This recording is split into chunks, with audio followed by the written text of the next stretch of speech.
Olá pessoal, nós estamos aqui para uma aula do segundo ano médio e o nosso tema é bactérias.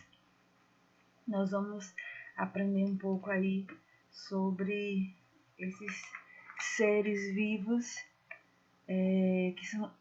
que são unicelulares, procariontes. Nós vamos entender um pouquinho da sua estrutura, das suas características. Espero que vocês gostem da aula. Vamos lá. Então, as bactérias pertencem ao reino Monera, né?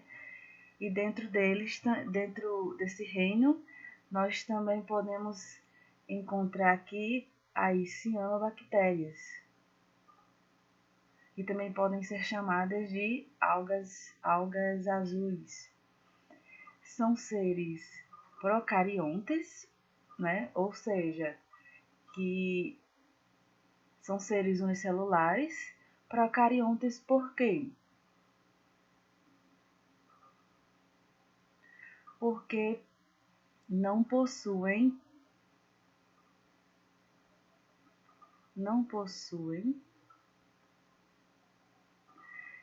membrana nuclear.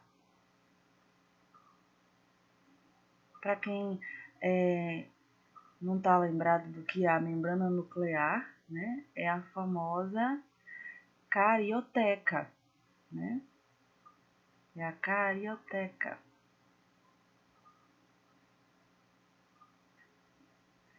E unicelulares porque esses indivíduos só possuem uma única célula. Então, apresentam como organela apenas ribossomos, né, espalhados aqui nessa parte do citoplasma, né, e possui como revestimento a parede celular, que confere rigidez ao organismo, né, ao indivíduo, ao ser vivo, e membrana plasmática, como nós podemos ver aqui. Então, as bactérias têm como papel ecológico importante uma série de características. Elas são decompositoras, não é? Elas trabalham de maneira mutualística com outros seres vivos. Algumas delas são parasitas. Elas são encontradas no solo, são encontradas no ar, são encontradas na água doce, na água salgada. Elas são heterótrofas, mas também são autótrofas, né? E elas são seres fundamentais na natureza. A gente vai estar comentando um pouquinho mais adiante sobre o papel ecológico desses seres tão importantes.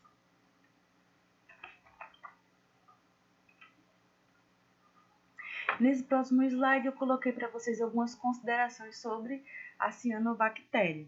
E como eu tinha comentado com vocês, elas também são chamadas de algas azuis ou cianofícias, né? E são capazes de realizar a fotossíntese. Só que elas não apresentam fotossistemas, estruturas, né, de fotossíntese. Apresentam cloroplastos, que é o pigmento, né, que absorve a luz para que ela possa fazer a fotossíntese. Muitas vezes elas são comparadas com bactérias e algas, mas são seres, indivíduos à parte, e podem ser encontradas em lagos, rios e oceanos. Aqui, nessa ilustração, a gente pode ver alguns grânulos, tá vendo?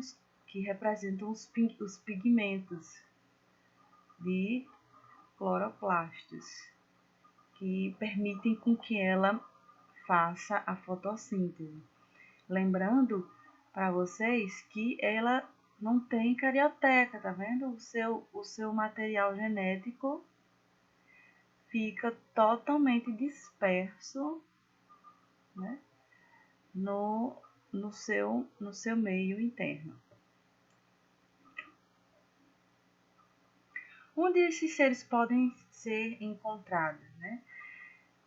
Como a gente tinha comentado, esses seres podem ser autótrofos ou heterótrofos. Os autótrofos, como a gente já sabe, são seres que produzem, sintetizam o seu próprio alimento. Quando as bactérias são autótrofas, elas fazem fotossíntese, ou seja, elas utilizam a luz do sol para poder transformar em matéria orgânica, para poder se alimentar, ou fazem quimiossíntese, né?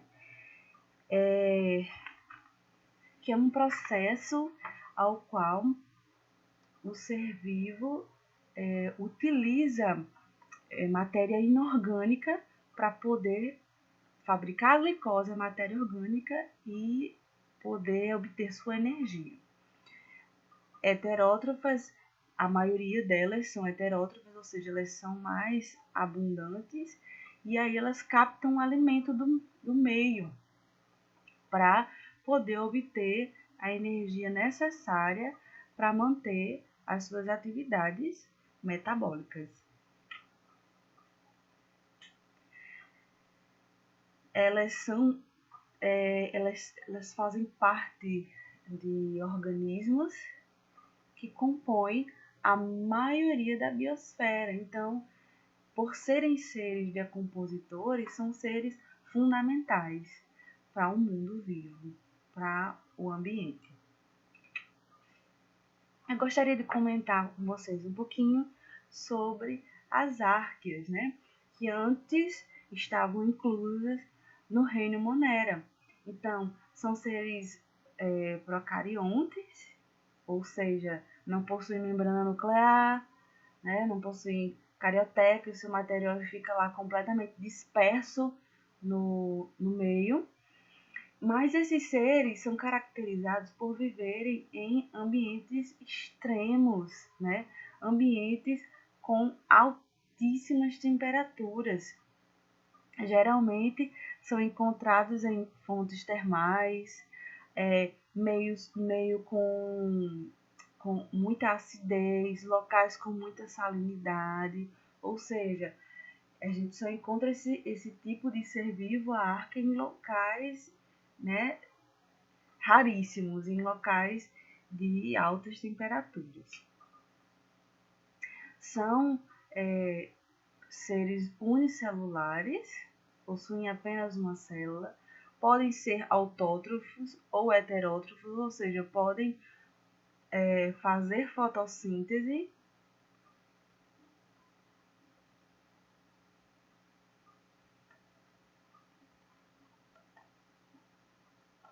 ou captar o seu alimento do meio, né? E estão evolutivamente mais próximos dos eucariontes,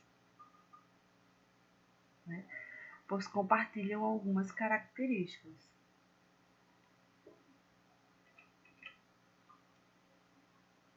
Nós temos aqui na imagem uma fonte termal, né? Desse parque nacional que se encontra nos Estados Unidos. E essa imagem é muito representativa, pois foi um dos primeiros lugares onde descobriram as arques, né? Esse ser aí tão importante. As bactérias possuem formas diversas.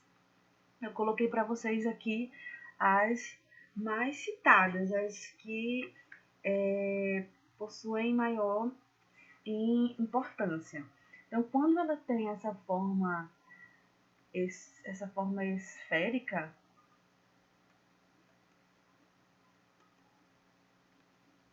ela é chamada de coco, né? Quando ela tem essa forma espiral, espirilo. quando ela tem a forma de bastão, bacilo. E quando ela possui a forma de vírgula,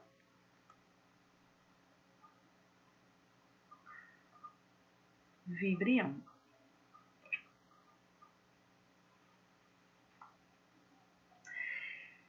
Existe um método que é muito importante para diferenciar as bactérias, né? É chamado do método de Gram, né? E a partir desse método, você pode diferenciar as bactérias, saber se elas são patogênicas ou não. E a gente pode definir isso pela coloração das bactérias. Quando uma bactéria é gram-positiva, ela fica com uma coloração violeta. E quando ela é gram-negativa, ela apresenta uma coloração rosada, certo? As grãs negativas possuem uma camada fina, né? E elas possuem essa camada formada por peptidoglicano e um envoltório externo contendo lipídios e carboidratos. As grãs positivas apresentam uma parede celular formada basicamente por peptidoglicano, né? Então, a gente pode ver que a gram-positiva ela possui uma camada de peptidoglicano mais espessa, né? Mais grossa. Aqui nós encontramos a gram-negativa e é muito importante esse método justamente porque a gente pode distinguir a diferença da composição, da organização da parede celular que influencia na patogenicidade da bactéria.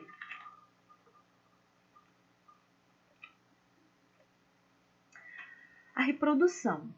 Então, as bactérias podem se reproduzir de maneira assexuada e de maneira sexuada.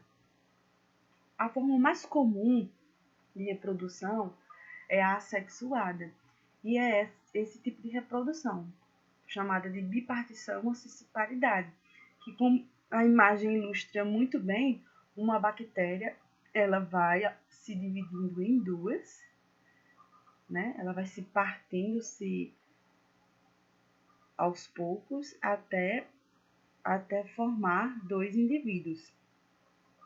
Então, esse tipo de reprodução assexuada gera um indivíduo idêntico ao que o originou.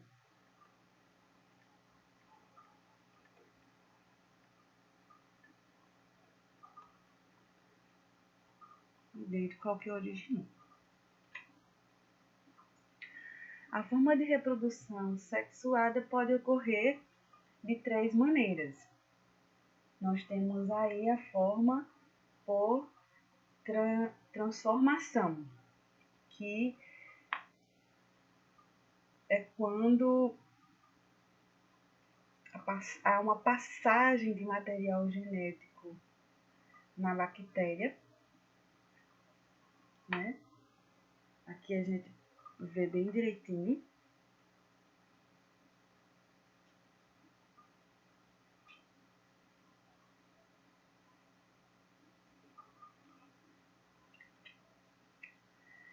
A transdução é quando um vírus parasita uma bactéria e nisso sobra um fio de DNA, um fio de material genético, permitindo que outra bactéria possa pegar esse fio de DNA e gerar outro indivíduo.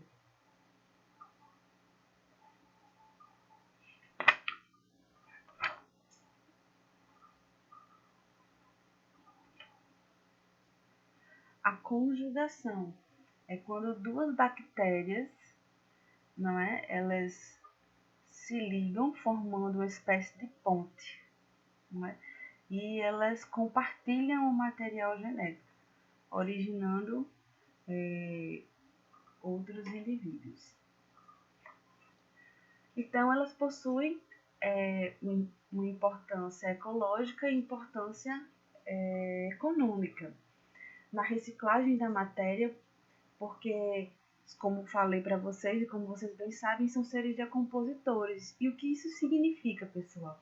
Que ela transforma a matéria orgânica em matéria inorgânica. São as bactérias e os fungos que devolvem para a natureza a matéria inorgânica, como carbono, nitrogênio entre outros. Controle da diversidade populacional de espécies, não é? Então, como elas são, a maioria das vezes, seres heterótrofos, elas acabam tendo essa função de controle populacional, de controle de espécies, de manter em equilíbrio o ambiente. Retiram o nitrogênio do ar e fixam no solo. As bactérias risópodas, né, elas pegam o nitrogênio do ar e elas se encontram na raiz das plantas e elas transformam esse nitrogênio em nitrito e nitrato.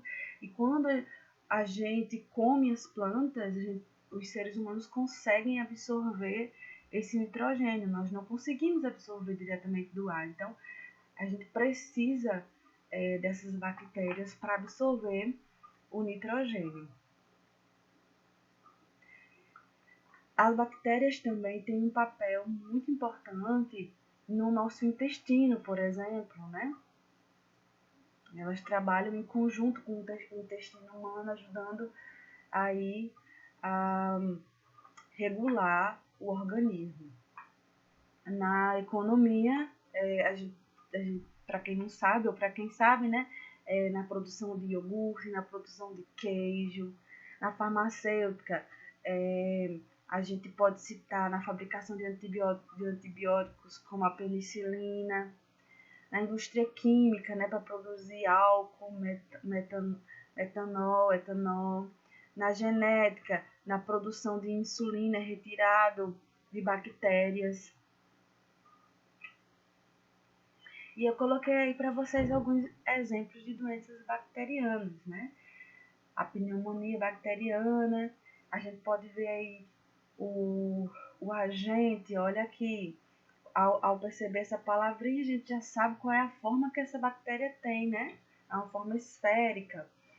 E a transmissão ocorre por gotículas de saliva. A prevenção desse tipo de pneumonia pode acontecer por vacinação ou evitar contato. A manifestação, né? Os sintomas, tosse, febre. A tuberculose, bacilo, ou seja, possui forma de bastão, gotículas também de saliva, pode se prevenir também por vacinação. E os sintomas aí, ó, febre, tosse, emagrecimento, entre outros. A hanseníase, conhecida, né, antigamente como lepra,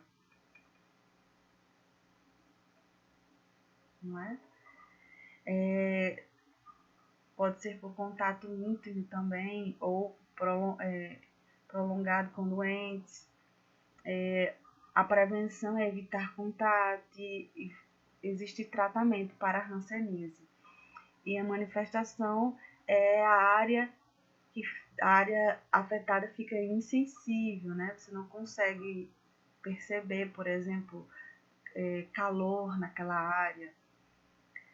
Difteria, né? A transmissão também ocorre por gotículas de saliva e a prevenção também é feita por vacina, né? E para evitar o contato com o doente. E a manifestação, tosse, febre, dificuldade respiratória, entre outros sintomas. Existem também bactérias parasitas, né? E eu coloquei aqui o exemplo, poucos exemplos de alguns para vocês terem noção, né? coqueluche, tétano e cólera. Aqui nós podemos ver o método de transmissão, a prevenção e a manifestação e sintomas, né? Coqueluche, gotículas de saliva, sua transmissão, o tétano através de ferimentos e a cólera, alimentos contaminados, né? A prevenção da coqueluche, evitar o contato com doentes e a vacinação, a prevenção do tétano, cuidado com ferimentos e vacina também, a antitetânica, a prevenção da cólera, saneamento ambiental, cuidado com o preparo dos alimentos de higiene pessoal.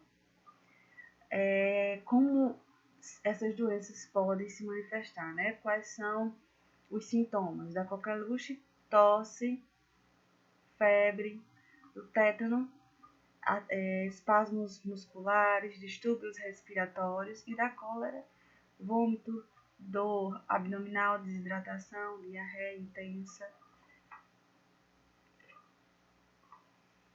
E os antibióticos,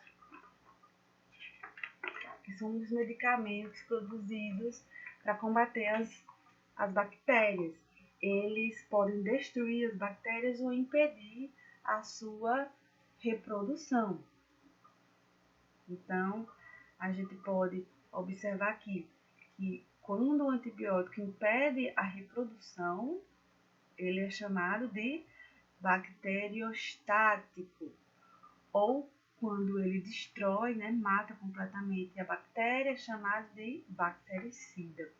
E existem exames que são extremamente importantes no tratamento de alguma doença que causa a bactéria, né? É chamado de antibiograma. É necessário fazer uma cultura para saber o tipo de bactéria que está afetando o organismo da pessoa doente, para poder saber qual tipo de antibiótico usar, porque não é um determinado antibiótico não mata diversas bactérias. Existem antibióticos que são específicos para aquele determinado tipo de bactéria. A vacinação, né? A vacina é produzida a partir de bactérias inativas, né? Estimulando aí o sistema imunológico para que o organismo possa produzir anticorpos. Das vacinas que combatem as bactérias, nós temos aqui alguns exemplos: a tríplice bacteriana, a BCG, né? A tríplice bacteriana é composta por toxinas atenuadas, né? Tétano, difteria, né? E coqueluche, por isso tríplice, 3. E a BCG, bacilo, calmette e Guerin, BCG, uma cepa enfraquecida do bacilo da tuberculose. Perdoe, gente, pelo rabisco. Se não tivermos sucesso na prevenção das doenças bacterianas, teremos que usar medicamentos específicos para destruir as bactérias, que é o que eu falei anteriormente. Por isso que é importante fazer a cultura, para saber o tipo de bactéria e poder combater com o antibiótico correto.